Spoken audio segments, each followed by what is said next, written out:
주세요. 여러분들 사는 날 동안 늘 주님 손잡고 가시길 바랍니다. 우리 옆에 계신 분과 한번 인사 한번 반갑게 나누시기 바랍니다. 잘 오셨습니다. 은혜 받으시기 바랍니다. 건강하시기 바랍니다. 그 중국 역사를 이렇게 보면 그 중국 역사상 가장 혼란스러웠던 시대 하면 우리가 잘 알고 계신 것처럼 춘추 전국시대를 뽑을 수가 있습니다. 주나라 그 동주시대, 주전 약 770년경인데 그 시대부터 시작해서 진시황이 중국을 통일했던 그 진나라 시대에 이르기까지 약 550년간의 길고 장구한 그 세월을 춘추 전국시대라 이렇게 부릅니다. 춘추시대에는 소위 오페라에서 5명의 군주가 중국 땅을 제패했던 그런 기록이 있고요. 또 전국시대에는 소위 칠웅, 7명의 영웅이 중국 땅을 나누어서 통치했던 그런 시대였습니다. 근데 그때 그 시대적인 두드러진 특징을 말씀을 드리자면 당시 그런 군주들과 영웅들은 이런 민초들, 일반 서민들의 그런 민생에는 아무런 관심이 없었고 오직 천하통일을 이루려는 자기의 권력을 최고 자리에까지 이끌려고 하는 그런 야욕에 사로잡혀서 오직 영토 확장에만 몰두했던 그런 시대였습니다. 자신에게 조금이라도 이익이 된다면 상대방이 설령 윤리적으로 흠이 있고 파렴치한 사람이든 정치 깡패든 어느 누구든 상관없이 손을 잡았습니다. 반대로 자기에게 조금이라도 손해가 된다면 평생을 같이 하고자 했던 또 맹세했던 그런 친구 사이라 할지라도 가차없이 버리는 일들이 흔하게 나타나곤 하였습니다. 제가 왜 서두에 이 말씀을 드리냐면 오늘 입다에 관한 말씀인데요. 중요한 건 입다가 사사로 활동했던 그 시대에도 비슷했다라고 하는 것입니다.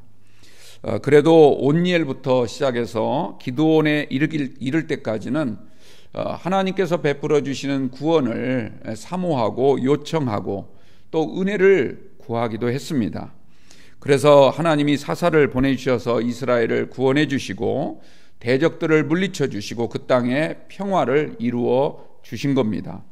하지만 기드온이 죽은 이후부터 마지막 사사인 삼손에 이르기까지 그때 당시 시대는 하나님의 은혜를 잊어버리고 오로지 사람 힘에 의해서 그것을 의지하고 심지어 자신의 권력을 어떻게든지 계속적으로 이끌어가기 위한 또 세습까지 공공연하게 이루어지는 그런 시대가 되어버리고 말았던 것입니다. 그리하여 비록 이방 민족에 대해서 승리를 거두기는 했지만 그러나 승리를 거둔 이후에는 더 큰 나라의 혼란이 일어나게 되었고 그야말로 사사들 뿐만 아니라 모든 사람들이 다 힘의 논리, 권력을 중심으로 이합집산하는 그런 모습들이 아주 자주 나타나게 되었던 것입니다. 오늘 본문에 나오는 사사 입다, 이 사람은 길르앗 출신이었고 또 갓지파 사람이었다라고 말을 합니다. 하지만 이스라엘 사람들은 이 길르앗 사람들을 변방 출신이라고 무시했고 자기네와 같은 지파라고 여기지 않을 만큼 그런 생각을 갖고 있었습니다. 우리가 읽은 말씀 중에 오늘 4절 말씀을 잠깐 보면 이 에브라임 지파 사람들이 길르앗 사람들을 가리켜서 뭐라고 얘기를 하냐면 너희 길르앗 사람은 본래 에브라임에서 도망한 자로서 에브라임과 므낫세 중에 있다 하였음이라, 이런 말씀이 나옵니다. 이게 무슨 뜻일까요? 자기 땅에서 도망쳐서, 그러니까 에브라임과 므낫세 땅에서 도망쳐서 그 변두리에 얹혀 사는, 빌붙어 사는 자에 불과하다. 너희들은 도망자들이다. 이렇게 폄하하고 있는 겁니다. 게다가 입다는 그 길르앗 사람 중에서도 기생 출신이었죠. 여기서 말하는 기생은 창녀라는 뜻입니다. 그러다 보니까 출신이 너무 비천하고 그래서 사람들로부터 무시당했을 뿐만 아니라 심지어는 자기 고향 사람, 그러니까 길르앗 사람들에게조차도 버림을 당해서 쫓겨나서 살 수밖에 없었던 그런 신세였습니다.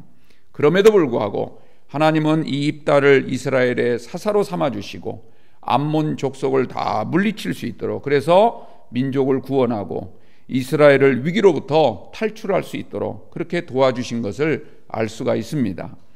그런데 우리가 지난주 입다에 대해서 한 주 말씀을 나눴는데요, 이 암몬 족속을 물리치고 돌아오는 그 과정에서 크나큰 실수 3가지를 했다. 기억나시죠? 그게 뭐였습니까? 제가 다시 한번 자막을 띄워드릴 테니까 복습하는 마음으로 다시 한번 기억했으면 좋겠습니다. 암몬 족속을 물리치고 돌아오는데 첫째 실수는 하나님께 서원을 잘못했다라고 하는 것이죠. 우리가 하나님께 서원하는 것은 대단히 중요합니다. 그리고 서원은 반드시 지켜야 되겠죠. 그런데 하나님께 서원을 하더라도 여러분들 정말 하나님이 기쁘시게 여기실 만큼 자기중심적으로 하지 말고 하나님 중심적으로 서원하시기 바랍니다. 하나님은 절대로 우리에게 예배를 받으시는 분이지 사람의 몸을 불태워서 인신 그 제사를 받으시는 분이 아니다. 입다는 그런 점에서 대단히 신중하지 못했다라고 하는 것을 말씀을 드렸습니다. 두 번째로 입다가 한 실수는 뭐였습니까? 그가 암몬 족속에게 크게 승리를 하긴 했지만 너무 승리에 도취된 나머지 돌아올 때 자기가 서원했던 것이 무엇인지 깜빡 잊어버렸다라고 하는 것이죠. 여러분들, 우리가 서원한 것을 절대 잊어서는 안 될 줄로 믿습니다. 또 예배 드릴 때마다 항상 하나님의 말씀을 우리 가슴에 새기시고 잊지 않고 살아가는 우리 성도님들이 꼭 되시길 바랍니다. 세 번째 실수는 뭐였습니까? 그 서원을 이제는 하기는 해야 되는데 그것을 어떻게 했어요? 자기의 생각대로 살짝 자기의 이 딸을 드리지는 않고 그냥 하나님께 열심히 헌신하고 살라고 하는 그것을 마치 바친 것으로 이렇게 합리화하고 정당화함으로써 하나님을 속였다라고 하는 것을 말씀을 드렸죠. 그냥 시집 보내지 않고 홀로 살면서 평생 하나님이나 잘 섬기도록 이렇게 하는 것을 마치 하나님께 번제로 바친 걸로 하자, 스스로 그런 생각을 갖고 그 서원, 하나님께 드린 서원을 자기 마음대로 변경하고 바꾸었다라고 하는 것이죠. 그러나 여러분들, 우리가 하나님께 서원한 것은 설령 상황이 바뀌고 또 그로 인해서 내가 큰 손해를 입는다 할지라도 반드시 지키시기를 주님의 이름으로 축원합니다. 서원은 반드시 지켜야 됩니다. 그래서 여러분들, 우리가 은혜를 받을수록 더욱 신중하시기 바랍니다. 또한 우리가 승리했다고 해서 너무 흥분하지도 마시고, 또한 서운한 것을 절대 바꾸지 마시고 그대로 지키면서 하나님과의 관계에 흠이 생기지 않도록 최대한 여러분들 힘쓰시는 그런 삶을 살게 되길 바랍니다. 대부분 우리 그리스도인들이 하나님 앞에 복 받기를 바라는데 그건 잘못된 거 아닙니다. 하나님은 복의 주인이신 줄 믿습니다. 여러분들, 물질의 복, 건강의 복, 자녀의 복, 사업장의 복, 직장의 복, 관계의 복 다 중요합니다. 어느 거 하나 소홀한 것이 없습니다. 그 모든 복을 여러분들 다 받아 누리시기 바라는데, 그러려면 우리가 하나님께 대한 이 우리와의 관계를 기억하시고 늘 하나님 앞에서 정직하게 서원하시고 그 서원을 꼭 지키면서 나아갈 수 있는 여러분들이 꼭 되시기 바랍니다. 복을 받을 만한 준비가 되어 있어야 된다, 이런 말씀이죠. 여러분들, 신명기 23장 21절에서 23장 말씀 잘 보십시오. 내 하나님 여호와께 서원하거든 갚기를 더디하지 말라. 내 하나님 여호와께서 반드시 그것을 내게 요구하시리니 더디면 그것이 내게 죄가 될 것이라. 내 입으로 말한 것은 그대로 실행하도록 유의하라. 내가 서원하여 입으로 언약한 대로 행할지니라. 이렇게 말씀을 합니다. 또 전도서 5장 4절 6절까지 말씀을 보니까 내가 하나님께 서원하였거든 갚기를 더디하지 말라. 하나님은 우매한 자들을 기뻐하지 아니하시나니 서원한 것을 갚으라. 서원하고 갚지 아니하는 것보다 서원하지 아니하는 것이 더 나으니 내 입으로 내 육체가 범죄하게 하지 말라. 주 앞에서 내가 서원한 것이 실수라고 말하지 말라. 어찌 하나님을 진노하게 하여 내 손으로 한 것을 멸하시게 하느냐. 이렇게 우리에게 말하면서 서원한 것은 반드시 지켜야 되고 그렇지 않으면 오히려 해가 된다는 사실을 우리에게 분명히 말씀하고 있습니다. 그리고 또한 여러분들 서원을 갚더라도 우리가 대충 해서는 안 됩니다. 내가 할 수 있는 한 최선을 다하시기 바랍니다. 내가 가지고 있는 것 중에 최고의 것을 드려야 되고 흠 있는 것으로 대충 때우려고 해서는 안 됩니다. 우리가 하나님께 서원한 것은 가장 좋은 것 A급으로 드려야지 B급으로 대체해서는 절대 안 된다는 뜻입니다. 레위기 23장 22장 23절 말씀 보니까 소나 양의 흠없는 것을 서원제물로 드리면 하나님께 기쁨이 되지 못하리라. 흠 있는 것을 드리면 기쁨이 되지 못한다는 거예요. 하나님이 무조건 제물을 받는 게 아니라는 거죠. 다 따져보고 다 살펴보고 정말 저 헌물 가운데 그 사람의 믿음과 중심과 정성이 담겨 있는가, 정말 하나님을 존귀 여기는 마음으로 지금 드리고 있는가, 이것을 유심히 하나님이 통찰하신다는 뜻입니다. 또 말라기서 1장 14절 말씀에도 보니까 서원하는 일에 흠 있는 것으로 하나님께 속여드리는 자는 저주를 받으리라, 이렇게 경고하고 있습니다. 하나님 앞에 드리는 것은 여러분들 정말 정성을 다하여 흠 없는 것으로 드려야 될 줄로 믿습니다. 절대로 A급을 대체해서 B급으로 드리는 그런 일을 하게 되면 하나님을 이건 우롱하는 것이고 결국 하나님을 속이는 일이 되고 우리가 복은 고사하고 오히려 저주를 받게 된다. 이걸 우리가 이 성경을 통하여 분명히 깨닫게 되는 은혜가 있기를 바랍니다. 자, 이제 어쨌든 입다가 이 세 가지 실수를 저질렀는데 참 아쉽죠? 이런 실수를 저지르지 않았더라면 참 좋았을 텐데 이런 실수를 저지르고 말았습니다. 그런 다음에 오늘 본문이 시작이 됩니다. 여러분들 오늘 본문 1절을 우리 다 같이 보겠습니다. 에브라임 사람들이 모여 북쪽으로 가서 입다에게 이르되 내가 암몬 자손과 싸우러 건너갈 때 어찌하여 우리를 불러 너와 함께 가게 하지 아니하였느냐. 우리가 반드시 너와 내 집을 불사르리라 하니. 이게 누가 하는 얘기입니까? 에브라임 사람들이 지금 입다에게 찾아와서 항의를 하는 거죠. 뭐 항의를 한다기보다도 정확하게 말씀을 드리면 시비를 거는 겁니다. 시비를. 그러면 시비를 건 이유가 뭡니까? 암몬 족속과 싸울 때 왜 우리를 부르지 않았냐는 거죠. 왜 우리를 부르지 않고 너만 가서 몇몇 사람들만 가서 싸웠느냐? 우리가 어떤 지파인 줄 아느냐? 이스라엘 12지파 가운데 가장 큰 지파고 가장 강력한 지파인데 왜 우리를 우습게 보고 왜 우리를 무시했느냐? 이렇게 지금 시비를 걸고 있습니다. 여러분들 이런 얘기 앞에 사사기 8장에서도 우리가 한번 본 적이 있지 않습니까?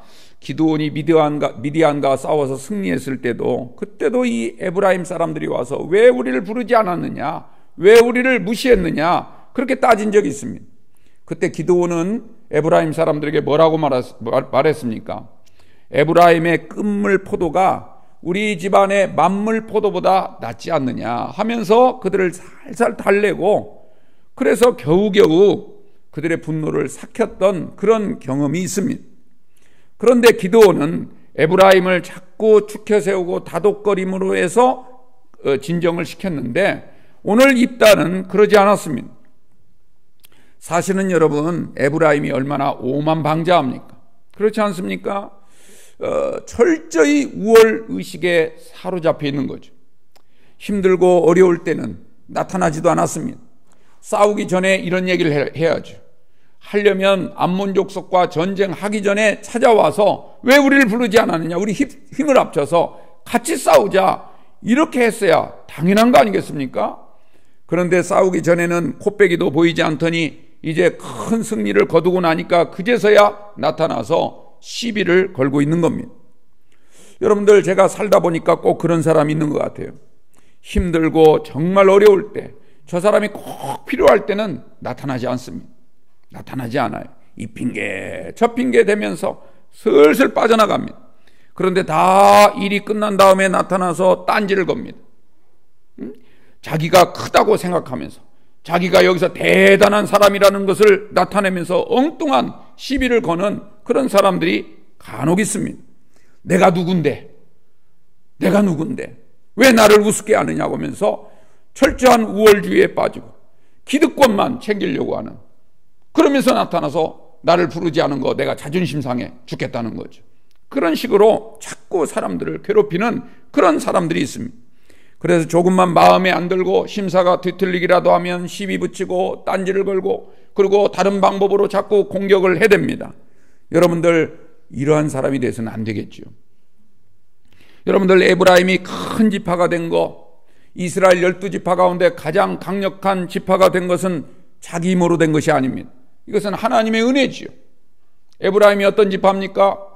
맨 막내 중에 막내. 여러분 요셉이 낳았던 두 아들 가운데서도 또 막내. 그게 에브라임이었습니다. 그런데 하나님께서 그 에브라임에게 은혜를 베풀어 주셔서 야곱의 아들 12지파 그 회중에 들게 하시고, 심지어 야곱이 마지막에 축복을 할 때는 므낫세와 에브라임을 놓고 손을 이렇게 서로 바꾸어서 안수를 하도록 해서 큰아들인 므낫세보다도 더 우선, 더 먼저 된 자로, 더 강력한 지파로 하나님이 만들어 주신 겁니다. 이 모든 것이 다 하나님의 은혜입니다. 그런데 에브라임 지파는 입다에게 찾아와서 지금 시비를 걸고 있는 거죠. 여러분들 이건 시비 정도가 아니죠. 뭐라고 얘기합니까? 너와 네 집을 다 불살라버리겠다, 이렇게까지 으름장을 놓고 있습니다. 여러분들 우리가 상대가 아무리 밉고요, 상대가 아무리 얄미워도 우리가 상대의 가족을 건드려서는 되겠습니까? 너와 내 집을 불사르리라. 이거 얼마나 위험한 이야기고 얼마나 큰 협박입니까? 지금 에브라임 지파가 입다에게 그런 말을 하고 있다는 거죠. 게다가 지금 입다는요, 여러분들 어떤 상황입니까? 어쨌든 서원을 잘못하기는 했지만, 그게 큰 실수를 저지른 것이긴 하지만, 자기 무남동녀 외동딸을 하나님 앞에 바치고 처녀로 살도록, 평생 처녀로 살도록 그런 일을 겪은 바로 직후 아닙니까? 홀로 저 산에 가서 놔둔 채 지금 돌아오는 길이었습니다. 얼마나 마음이 착잡하고 얼마나 괴로웠겠습니까? 그런데 지금 에브라임 사람들이 뭐라고 얘기합니까? 너와 네 집을 불살라버리겠다, 이렇게 지금 협박을 늘어놓는 겁니다. 여러분들 중요한 것은 이 말을 들은 입다가 어떻게 대처했는가? 오늘 2절과 3절 말씀을 한번 보십시다. 먼저 2절 말씀 보니까 입다가 그들에게 이르되 나와 내 백성이 암몬 자손과 크게 싸울 때 내가 너희를 부르되 너희가 나를 그들의 손에서 구원하지 아니한 고로. 그러니까 불렀다는 거죠. 내가 너희를 불렀지만 그러나 너희가 나를 그들의 손에서 구원하지 아니었다. 즉 너희는 나타나지 않았다는 거죠. 함께 싸우지 않았다는 말입니다. 그리고 또 3절에 이어서 얘기합니다. 나는 너희가 도와주지 아니하는 것을 보고 내 목숨을 돌보지 아니하고 건너가서 암몬 자손을 쳤더니 여호와께서 그들을 내 손에 넘겨주셨거늘 너희가 어찌하여 오늘 내게 올라와서 나와 더불어 싸우고자 하느냐 하니라, 이렇게 말하고 있지 않습니까? 그러니까 이 입다의 말을 들어보면 에브라임 사람들을 부르지 않은 것이 아닙니다. 분명히 함께 싸우자고 했고, 분명히 가서 우리를 도와달라, 나를 좀 도와달라, 하나님이 우리와 함께 싸우면 반드시 암몬 자손을 우리에게 넘겨주신다고 약속하셨으니 나를 도와서 암몬 족속과 함께 싸우자, 이런 말을 했다는 거예요. 그런데 여러분들 이 에브라임 자손들은 어떻게 한 줄 아십니까? 야, 무슨 니까짓 게 하나님의 말씀을 들어. 네가 네 주제에 지금 우리가 어떤 지파인데, 우리가 이스라엘 12지파 가운데 가장 뛰어나고 가장 크고 가장 강력한 그런 지파인데 우리는 하나님의 말씀을 들은 적도 없는데 네가 무슨 하나님께 그런 은혜를 받아 그런 말씀을 들었냐고 조롱하면서 나타나지도 않았던 겁니다. 암몬 자손과 싸울 때 내가 너희를 부르지 않았냐? 그런데 너희는 대답도 하지 않았다는 것. 그래서 나는 죽을 힘을 다해 싸웠다. 그래서 하나님이 약속하신 대로 나에게 큰 승리를 이루게 하여 주셨다는 것. 그런데 이제 와서 괜히 시비를 걸면서 이거야말로 적반하장 아니냐. 이것은 뭡니까? 너희가 어찌하여 오늘 내게 올라와서 나와 더불어 싸우고자 하느냐? 즉 암몬 자손과 싸워야지. 어찌하여 지금 이스라엘을 구원한 그 은혜의 지금 주인공인 나에게 와서 축하를 해주고 정말 감사하다는 말을 표현하고 오히려 격려를 해주고, 우리가 함께하지 못한 거 미안하다, 정말 우리가 잘못 생각했다, 우리가 좀 미처 거기까지 생각을 못했다고 하면서 사과하는 것이 아니라 오히려 지금 시비를 붙이고 있다는 것은 나와 싸우고자 하느냐, 지금 그렇게 이야기를 하고 있습니다.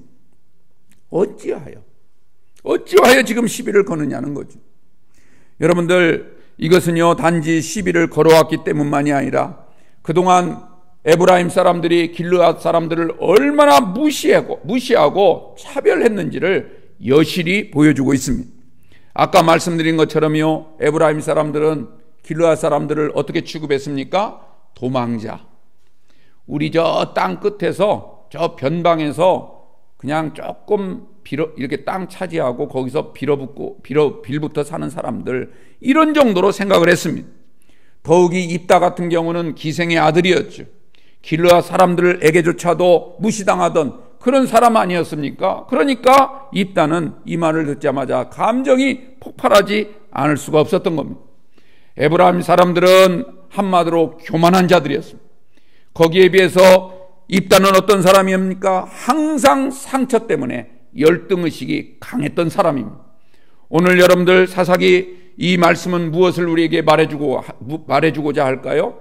상처와 교만이 만나면 어마어마한 그런 엄청난 결과, 엄청난 일이 벌어지고 만다는 것을 우리에게 일깨워주고 있습니다. 그 어마어마한 일이 무엇입니까? 바로 동족상잔이라는 결과가 나타나게 된 겁니다. 피비린이라는 그런 동족상잔의 그런 역사, 그런 일들이 지금 벌어지기 직전입니다. 에브라임의 교만이 입다의 상처를 건드는 바람에 이런 엄청난 결과가 오게 된 거죠. 여러분들, 우월감과 열등감이 부딪히면 서로 살육이 일어납니다. 서로 죽고 죽이는 어마어마한 피의 현장이 피의 그런 얼룩으로 지게 된다는 것을 꼭 기억하시고, 우리 모두 다 우월감도 아니고 열등감도 아니고 오직 하나님만 바라보시고 하나님의 은혜로 삶을 살아가는 우리 영광교회 모든 성도님들 되시기를 주님의 이름으로 축원합니다. 자, 여러분들, 입다가 어떻게 안갚음을 하고 있는지 오늘 본문을 다시 한번 살펴보도록 하죠. 오늘 5절과 6절 말씀을 보겠는데요. 먼저 5절 말씀입니다. 길르앗 사람이 에브라임 사람보다 앞서 요단강 나루턱을 장악하고 에브라임 사람의 도망하는 자가 말하기를 청하건대 나를 건너가게 하라 하면 길르앗 사람이 그에게 묻기를 내가 에브라임 사람이냐 하여 그가 만일 아니라 하면, 자, 그 다음 6절입니다. 그에게 이르기를 쉽볼렛이라 발음하라. 이렇게 하여 에브라임 사람이 그렇게 바로 말하지 못하고 십볼렛이라 발음하면 길르앗 사람이 곧 그를 잡아서 요단강 나루턱에서 죽였더라. 그때 에브라임 사람의 죽은 자가 42,000명이었더라. 이렇게 말씀을 해요. 여러분들, 이 말씀 뜻 대충 아시겠죠?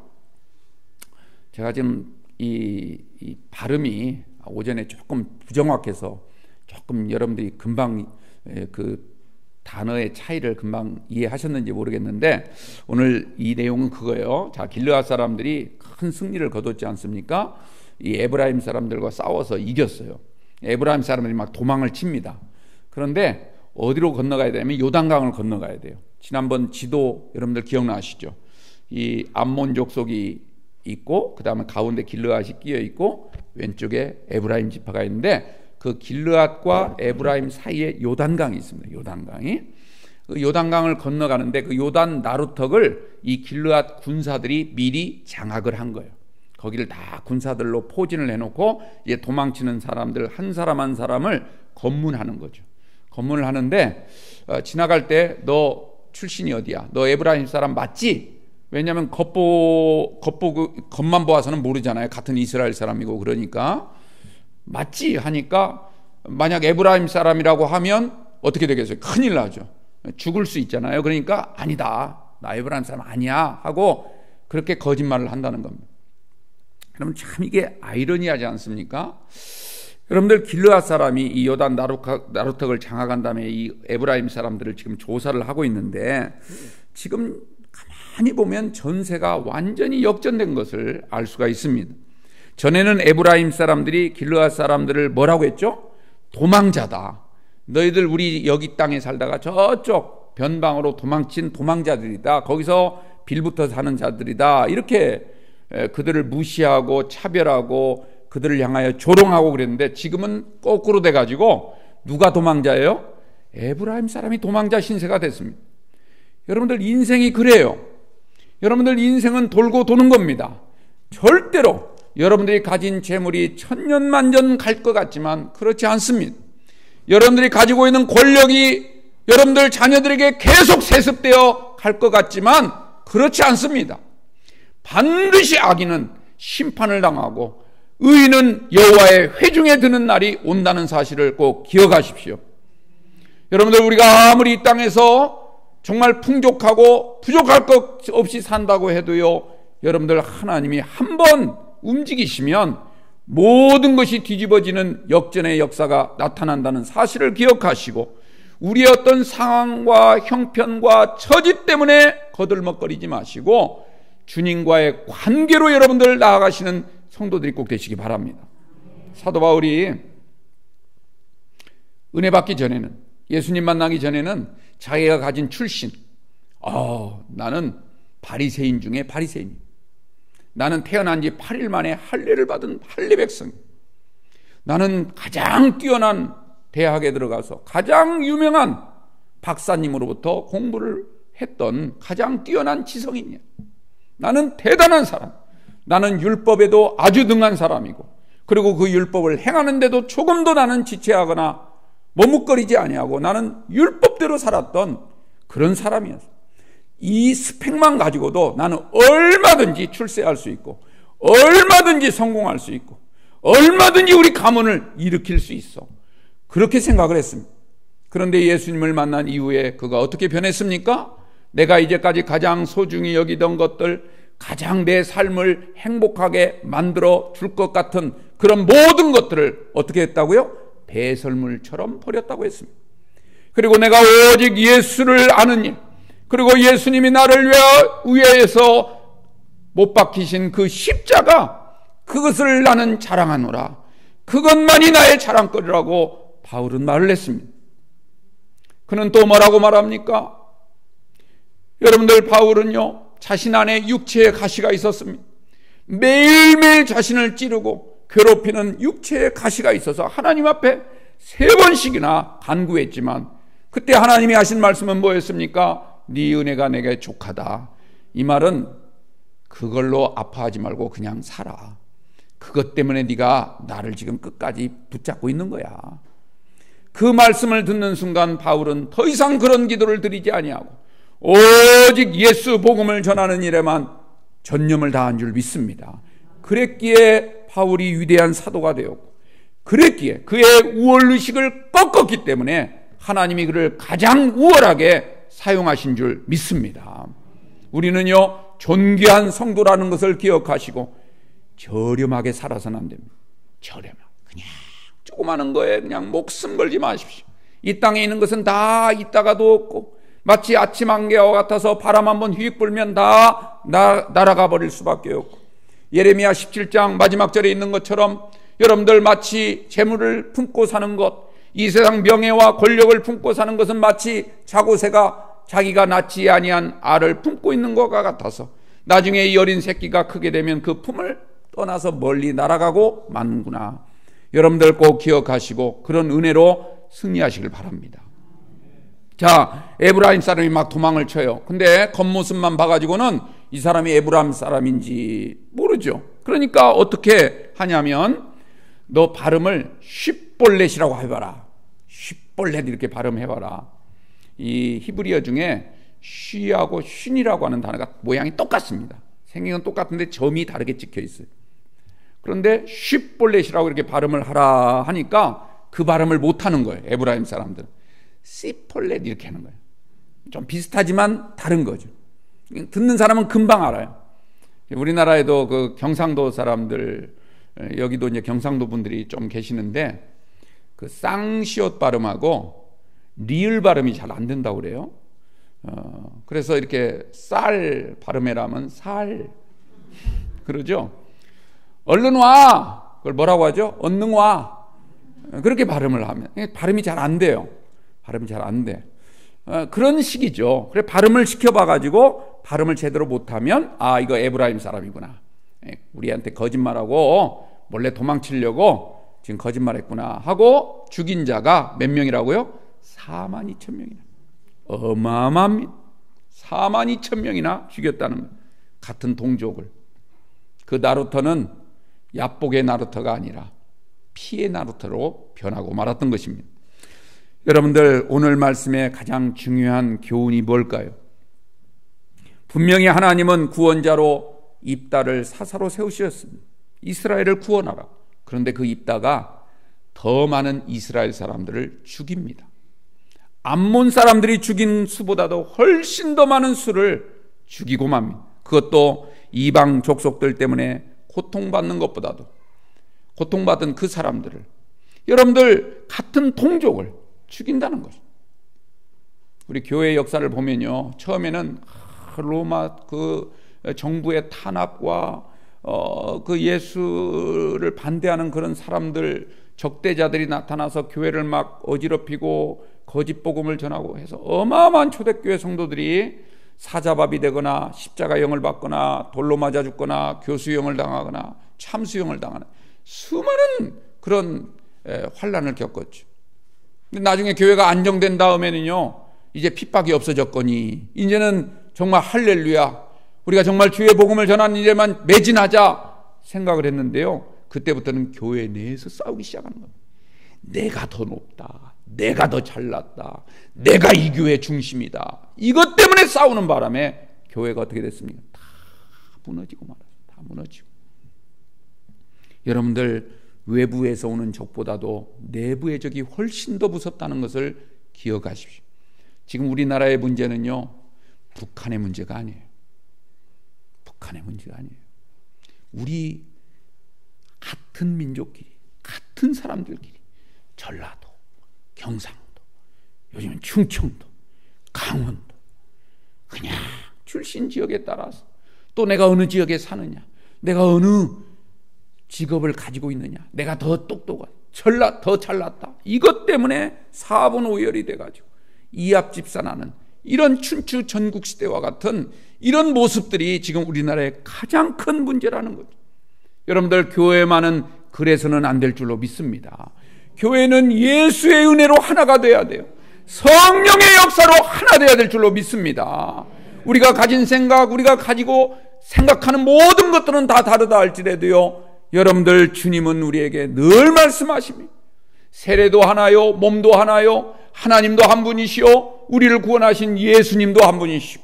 그 예수님이 우리를 인도하는 길도 오직 한 길이라는 사실을 우리에게 일깨워주고 있는 게 하나님 아니십니까? 여러분들, 그 사실을 기억하시고 우리는 이제 서로 갈라지는 것이 아니라 서로 하나가 되는 연습에 최선을 다하시기 바랍니다. 그렇지 아니하면 우리가 설령 하나님의 나라를 간다 할지라도 그 하나님의 나라에서는요, 또 지옥과도 같은 삶이 계속되는 거예요. 하나님 나라가 아닌 거예요. 거기서도 또 지지고 싸우고 볶고 하다 보면 여러분들, 그게 무슨 하나님의 나라겠습니까? 우리가 하나님 나라의 사람으로 변화되는 게 중요한 거지 어디에 가느냐가 뭐가 중요하겠어. 여러분들, 오늘 가장 기가 막힌 이야기를 한번 보십시오. 오늘 7절 말씀, 제가 이 화면을 하나 이렇게 놓쳤는데, 쉽볼렛과 십볼렛, 이걸 좀 강조하려고 했는데 뭐 다 말씀드렸어요. 자, 7절 말씀 우리 다 같이 한번 읽어볼까요? 7절입니다. 시작. 입다가 이스라엘의 사사가 된 지 6년이라 길르앗 사람 입다가 죽음에 길르앗에 있는 그의 성읍에 장사되었더라. 아멘. 여러분들, 기가 막히지 않습니까? 이 말씀 읽으면 어떤 생각이 드나요? 입다가 평생을 기생 아들로 차별당하고 무시당하고 살다가 이제 암몬 족속과의 전쟁이 일어나니까 그걸 통해서 자기가 길르앗의 머리가 되었죠. 장관이 되었어요. 그런데 장관이 되자마자 어떤 일이 벌어졌죠? 에브라임 사람들이 와서 시비를 걸어요. 그래서 그것 때문에 또 전쟁이 일어나요. 42,000명을, 같은 동족 42,000명을 죽였습니다. 암몬 자손 죽인 것보다 훨씬 더 많은 수를, 자기 동족을 죽인 거예요. 그런데 그러고 나서 이 사람이 이제 얼마나 승리하고 나니까 얼마나 대단했겠습니까? 얼마나 그가 한마디 하면 날아가는 새도 떨어질 만큼 어마어마한 권력을 누렸겠죠? 몇 년 동안? 6년이요, 6년. 여러분들 6년 세월이 얼마나 짧습니까? 저도 60 넘어가니까 60년 세월도 금방 간 것 같아요. 정말 한여름밤의 꿈 같아요. 근데 여러분들 6년, 고작 6년, 천년 만년 권세를 누릴 것처럼 동족까지 살상해 가면서 그 자리를 지키고 차지했는데 고작 6년이라는 겁니다. 그것도 죽은 다음에 어떻게 했습니까? 자기가 사는 고향 길르앗에 그냥 조용히 묻히는 그 이야기로 입다 이야기는 끝나버리고 말아요. 그러면 여러분들 생각해 보십시오. 이 6년 동안 입다가 한 일은 무엇입니까? 그냥 자기 성읍 하나 만든 거예요. 자기 성읍 하나. 그건 지금도 어딘지 알 수도 없는 그런 곳 하나를 마련했다는 거예요. 여러분들 아비멜렉이라고 하는 사람의 이야기를 우리가 앞서 살펴보았죠. 형제 70명을 죽였습니다. 세겜 사람들을 다 살려겠습니다. 여인이 던진 맷돌 윗짝 하나에 두개골이 깨져가지고 죽고 말았죠. 그 기간이 얼마라고 했죠? 3년이었다고 했습니다. 3년. 여러분들 입다 다음에 이스라엘 사사가 된 사람들 한번 제가 쭉 정리해 드릴게요. 오늘 읽진 않았지만 입다가 죽은 다음에 사사가 된 사람들 세 사람이 이야기가 나오는데 첫 번째 입산이 나옵니다. 입산 8절 이하에 보면 입산이라고 하는 사사가 나오는데요. 입산이 한 일이 무엇인가? 아들 30명을 낳았어요. 또 딸 30을 낳았어요. 그런데 딸들을 어디로 시집 보내죠? 본문엔 제가 여기 자막엔 처리 안 했지만 성경을 읽어보면 밖으로 시집을 보냈대요. 그리고 밖에 있는 아낙네들, 여자들을 데리고 와서 아들에게 또 결혼을 시켰대요. 여기서 밖이라는 것은 뭘 말할까요? 이스라엘 지파가 아니고 이방인들, 이방 여자들을 데리고 오고 자기 딸들은 이방 남자들에게 혼인을 시켰다는 그런 일. 그 일만 한 거예요. 그러다가 7년 만에 죽었다고 그걸로 짧게 그냥 이야기를 끝내고 있어요. 그 다음 나오는 사사가 누구냐면 스불론 사람 엘론입니다. 엘론이 11절 12절 말씀을 보면 그 역시도 아무것도 한 일 없이 그냥 10년 동안 다스리다가 죽었다. 다스리다 죽었다. 그거예요. 어떻게 뭘 했는지, 정말 하나님을 위해서 어떤 봉사를 하고 이스라엘 백성들을 위해 얼마나 무슨 대단한 일을 했는지에 대한 관심이 전혀 없어요. 언급이 나오지 않아요. 그냥 다스리다 죽었다.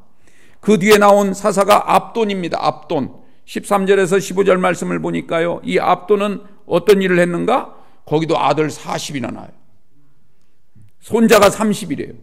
우리나라에도 이런 사람들이 많이 나타나야 이 인구 문제가 빨리 해결이 될 텐데 30이나, 손자가 30, 어린 나귀가 70마리래요.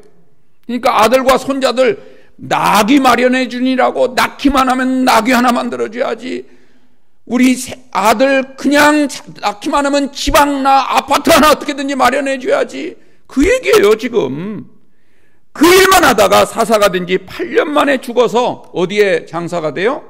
비라돈이라는 땅에. 그 비라돈은 어디입니까? 아말렉 사람의 산지래요.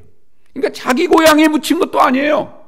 아말렉 사람, 하나님이 가장 싫어하시고 가장 가증하고 가장 못된 짓만 골라서 하는 그 민족, 그 땅 산지의 비라돈이라는 곳에 그 사람을 장사했다라는 말로 끝나고 말아요. 여러분들, 이들 모두가 다 사사가 되었지만 이스라엘의 구원을 위해서 한 일이 뭡니까? 아무것도 없어요. 아무것도.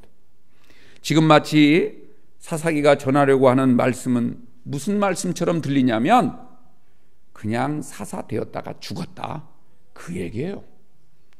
그냥 사사가 되긴 됐는데 죽었다.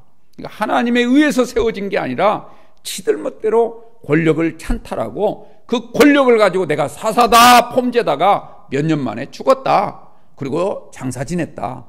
그 이야기를 하는 겁니다. 사랑하는 성도 여러분, 우리 삶이 이렇게 기록이 되면 되겠습니까? 기껏해야 몇 년. 저 사람 실컷 좋은 거 먹다가 죽었대. 그 말이죠. 실컷 편하게 살다가 그냥 죽었대. 여러분들, 그런 기록만이 우리에게 남는다면 얼마나 서글픕니까? 호랑이는 죽어서 가죽을 남기고 사람은 죽어서 이름을 남긴다고 했는데, 그런데 만약에 우리의 이름이 불과 얼마 되지 않아서 다 물거품처럼 사라져버리고 그냥 먹다가 죽었대. 그런 말만 남고 그런 이야기만 주님 보좌 앞에 기념책에 기록이 된다면 이것은 얼마나 슬픈 일입니까? 그렇지 않습니까? 여러분들, 지금 한국교회, 특히 한국 기독교의 모습을 보면 마치 춘추 전국시대와 같습니다. 믿음이나 구원, 하나님의 나라에 대한 관심은 별로 없고 오로지 자신의 이익만을 위해서 그냥 한 자리를 놓고 패권 싸움하듯이, 그래서 같은 동족을 죽고 죽이는 이러한 끔찍한 일들이 실제로 벌어지고 있습니다. 물론 실제로 죽인다는 뜻이 아니죠. 말로 죽이고 해서 그 인격을 무시하고 이런 수많은 일들이 교회 내에서 이루어진다면 되겠냐는 말입니다. 신앙의 의리는 찾아볼 수 없고 인간의 추악한 탐욕만 넘실거리는 그런 교회가 되어서는 안 될 줄로 믿습니다. 여러분들, 입다처럼 자기 성읍 쌓기에만 혈안이 된다면 되겠습니까? 주님이 뭐라고 기록했는가? 오늘 사사기를 통하여 뭐라고 입다에 대해서 말씀하고 있는가? 이것을 여러분들 깊이 생각하시고, 우리의 삶은 이렇게 기록돼서는 안 되겠구나. 내가 비록 범인으로 산다 할지라도, 내가 비록 사사와 같은 자리에 앉진 않았다 할지라도, 정말 내가 섬기고 있는 교회, 내가 지금 앉아서 예배드리는 나의 자리, 이곳에서 평생을 주님 바라보며 주님 의지하고 살다가, 그리고 열심히 교회에 봉사하고 헌신하며 내 맡은 일에 대해 사명을 잘 감당하다가 하나님 앞에 아름다운 모습으로 갔다. 이런 기록이 남아야 되지 않겠습니까? 여러분들, 고대 서사 시인 호메로스라고 하는 유명한 시인이 있습니다. 모든 문명, 모든 인문이라고, 인문학의 출발은 이 호메로스로 꼽고 있는데요. 그분이 자신의 2권의 책을 통해서 남긴 가장 중요한 교훈이 뭡니까? 우리가 이 땅에 살 때는요, 정말 생산적이고 창의적으로 멋지게 살고, 그리고 아름답게 죽는 것. 진선미, 진리를 추구하고, 그리고 이 땅에 도덕적으로 아름다운 모습으로 삶을 살다가 마지막 죽을 때는 하나님이 정말 보시기에 기쁜 모습으로 우리가 이 땅에 살아야 되지 않겠습니까? 그러한 은혜로 여러분들 금주 한 주도, 그리고 여러분의 남은 여생도 승리하시기를 주님의 이름으로 축원합니다. 기도하겠습니다.